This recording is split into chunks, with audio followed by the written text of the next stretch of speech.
uwanjani. Nimekuja kwa kazi maalum. Nimekuja kufanya patrol, kuja kugundua je, wana Simba watakuja leo uwanjani? Maana sisi ndio kipaumbele wao. Kwa hiyo nimekuja kuangalia dalili kwamba wana Simba watakuja uwanjani, na hata kama hawatakuja basi nitawaita mimi ili waweze kuja uwanjani, kwa sababu ninachokiamini kwamba timu yangu ya Simba Sports leo ina 75% ya kuingia hapa Benjamin Mkapa. 75.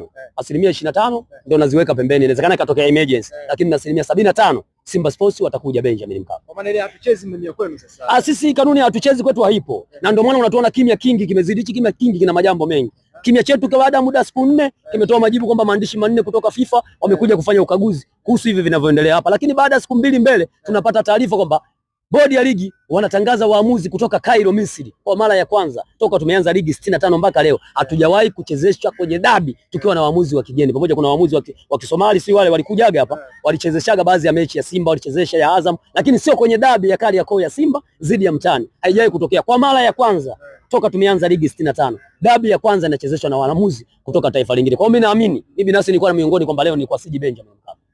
Mimi niko miongoni siji Benjamin Mkapa. Tiketi yangu ninayo ya VPB, lakini nilikata muda toka ile tarehe 6 nilikuwa nayo.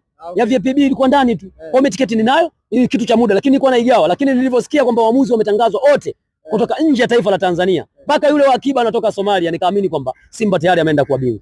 Mpaka hapo Simba ameenda kuwa bingwa, lakini kama waamuzi ingekuwa wa ndani, mimi binafsi nisingekuja Benjamin Mkapa. Kwa maana hiyo nani unataka kuniambia msipoleta timu mpo tayari kuachia ubingwa wa Yanga Africans wakachukua? Hapana. Yaani ukiona timu haijakuja uwanjani, unajua viongozi wa Simba ni viongozi ambao wamebobea darasani kufuatilia mpira. Sio kwamba umesomea masuala ya majengo unakuja kwenye mpira. Una sehemu tofauti. Umesomea udaktari unakuja kwenye mpira. Sio kwamba utakwenda pale utaenda kuongoza mpira vizuri kwa sababu una elimu yako ya udaktari. Ile ni daraja nyingine. Kwa hiyo CV yako ipeleke huko.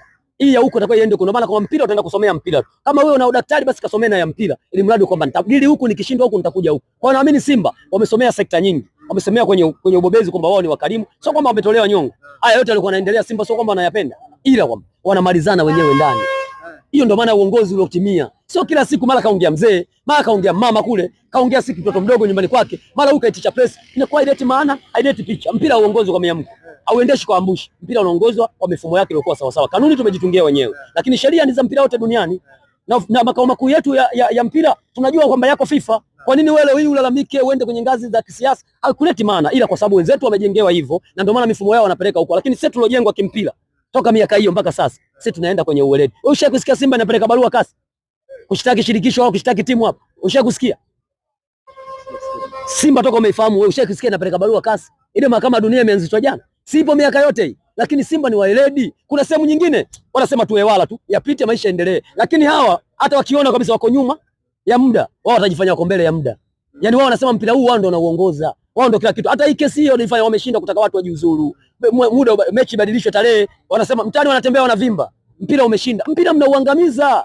Mpira huwezi kushinda kwa matamko yenu. Mpira uongozwe na timu moja. Mpira unaongozwa na vilabu vyote. Haya wewe umeshinda unasema mpira umeshinda. Haya yule mwenyekiti wa Njombe Injini anasemaje mpira nao umeshinda. Yule wa nani walioshuka daraja hawa? Ndugu zetu walioshuka daraja wa nani hapa? Sio Kagera hawa nani? Acha Kingodi walishuka daraja kwenye championship wa nani? Timu iliyoshushwa daraja championship iligomea mechi imeshuka daraja. Ambaye tulikuwa naye ligi kuu msimu uliopita. Imeshuka daraja huko championship imeenda ligi daraja la pili. Umeona bwana? Kwa hiyo nao tuambie kwamba wale nao tusemeje? Tuseme mpira umekuwa. Kwa hiyo kuna vitu vinafanyika kwa vilabu vidogo lakini kwa vilabu vikubwa vinaonekana vinashindikana kufanyika. Kama washirikisho mnasimama kusimamia mpira, kaeni short and clear. Fanyeni majukumu yenu ipasavyo. Sawa bwana, nilisahau ni biashara. Biashara wameshuka mpaka championship. Nini huko ligi daraja la pili kutoka championship. Tulikuwa nao msimu uliopita kwenye ligi kuu. Kwa hiyo hii yote manake viongozi wanaogopa hawa watu wa juu na hasa hawa nyuma mwiko. Hawa nyuma mwiko mpira wa Tanzania wanaona ni wa kwao. Leo hii NBC unamuona kabisa nembo zake kwenye ule twiga ni nyeupe na nyekundu. Lakini nyuma mwiko hatumia nyeupe na nyeusi. Kikanuni na kisheria manake pale umemkosea mdhamini kwa sababu yule hujamtafuta wewe, yule katafutwa na shirikisho. Lakini yote kwa sababu analewa vibaya, mtoto unapomlea ndo anakuwa hivyo hivyo. Wanasema mnawaogopa ndio maana hamtaki kuleta timu uwanjani. Sisi timu inakuja uwanjani, hatujawahi kuogopa. Tatu tulivyokuja ile tarehe 7 mwezi wa 3 walizuia mageti na wenyewe wakakiri kuna kidogo kutoka serikalini kapiga simu, lakini mpaka leo kuna watu wamesimamishwa, kuna watu wamejiuzuru. Mimi naamini hao wanachukua fomu, wanachukua tena uongozi. Bado huyo mtu atapiga simu na haya mambo yanawezekana akaendelea. Bila yule kigogo kutajwa jina. Lakini mbona jana sasa mjeleta timu? Hatuwezi kuleta timu. Sisi tuna barua kutoka BMT. Tumepewa kwamba uwanja wapo, ile ni mamlaka ya kiserikali. Tumepewa uwanja wapo tuje kufanya mazoezi tarehe 14. Lakini mwisho wa siku tulipewa barua, siku ya pili yake inatoka taarifa kwamba mechi hakuna. Simba sasa ni wakalimu, wangekuwa wao wangekuja. Ila kwa sababu sisi tunaheshimu mamlaka, sasa tungekuja kwa sababu ile barua yao haina mashiko. Ile kata barua ya uchumba umeandika barua umepamba vizuri ndani kama huna kifuta jasho mule watu hawasomi. Wewe umeweka mule hata 100 hakuna, umepeleka maandishi watu watasoma maandishi yako. Wanataka yale mawani wavae wasome ile. Watu wanasoma pale watoka pale hata maji ya wani. Ndio kilichofanyika kwenye barua ya bodi ya ligi kubadilisha mchezo tarehe 15 kwenda 25. Chini maelezo mbona hakuna? Wino uliisha. Ule ni usanii tu ambao umefanyika, lakini kwa sababu sisi tunaheshimu mamlaka za nchi, tumeamua kukubali kwa mamlaka za nchi, ila tunajibu kwa vitendo. Kwenye press hatuji, kitupigia simu hatupatikani, ila leo Simba itakuja uwanjani.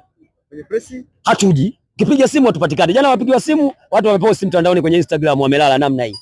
Ina maana gani? Hiyo ndio ina ishara kwa mtu mkarimu, siku zote anakujibu kwa vitendo. Akikujibu kwa maneno utamuona mjeuri. Kama mnapigiwa simu nyinyi mnaposti mmelala. Tumelala namna hii. Ile ndio heshima ya Simba na mimi nawapongeza viongozi wa Simba. Ni waeledi. Wangekuwa wenzetu saizi jengo washalivunja lile. Wenzetu wao wangekuwa wao jengo washalivunja. Ubadilishe tarehe afu chini hamna sababu. Wao walikupangia tarehe 15. Kwa sababu wamepanga wenyewe 15 22 ligi ishi. Haya kutoa 15 kwenda 25. Watupe sababu nini kimesababisha? Wewe mpaka leo unajua? Sababu ya kutoa 15 kwenda 25 pale chini kuna maelezo. Na mwahoji hawa mngewahoji. Mmepeleka 25 lakini wachambuzi wote mmesimama kwa ajili ya kuwatetea nyuma mwiko kwa asilimia kubwa. Hiyo ndio maana msababisha mpira usiendelee. Tarehe 8 sababu ilikuwepo na wao wameainisha kwenye barua yao bodi ya ligi. Kuna viashiria vya uvunjifu wa amani na rushwa. Wameainisha kwenye barua bodi ya ligi, nenda kasome. Lakini tarehe 15 kwenda 25 chini hakuna maelezo. Lakini nyinyi waandishi wa habari mlitakuwa muwahoji. Kina Kaimanda jamani, maelezo mbona chini hapa hakuna? Wino uliisha au ulikuwa unasinzia wakati unaandika ile ripoti? Uko tayari kwa ajili ya dabi? Kwa hiyo mimi binafsi niko tayari kwa sababu moja tu, mimi nilisema kwamba sitokuja Benjamin Mkapa, lakini nimekuja kwa sababu hii moja, na kwa mara ya kwanza sijawahi kuja asubuhi, lakini nimekuja asubuhi kwa sababu hii moja, nimekuja kufanya patrol ya kujua kwamba wana Simba wameitikia vipi kwenye hili, sababu Simba wengi wametulia saizi, bado wamelala kama walivyoposti Simba Sports Club wamelala, na sisi mashabiki mpaka sasa bado tumelala, ila nyuma mwiko wapo, nimewaona hapa wengi Simba kwa sababu na mashabiki mpaka sasa bado wamelala nyumbani. Mimi ndio nawaamsha mashabiki. Unawaambiaje? Mimi nawaambia mashabiki wasiwe na wasiwasi, tuje uwanjani leo, tunakuja kukabidhiwa kombe. Hata tukikuja mashabiki 100 tu, sisi wale wengine wote wataondoka, tutabaki sisi. Mimi na mara ya mwisho kukutana na hawa ilikuwa 2019 tukicheza kule Lake Tanganyika Kigoma, kombe uwanjani. Ukiona tunacheza kombe uwanjani, hiyo ni finali, na ndio maana waamuzi wametoka nje ya taifa letu. Kule waamuzi walikuwa kina Alajiga, tukachukua kule goli moja tu, tukachukua kombe kule, watu wamevua mpaka nguo zao za ndani kule kina Bernard Morrison. Sasa hii ya leo hii waamuzi kutoka nje, kutoka Cairo, kombe uwanjani na mwali mpya, sio yule kashatumika, huyu mpya anatoka kwenye boksi, na mimi namuomba Mama Samia leo awepo uwanjani, aje atukabidhi huu ubingwa. Dr. John Pombe alitukabidhi ubingwa baada ya nyuma mwiko kuchukua mara 3. Sawa kutoka 14, 15 kwenda 17, 18 kombe jipya Dr. John Pombe alitukabidhi hapo.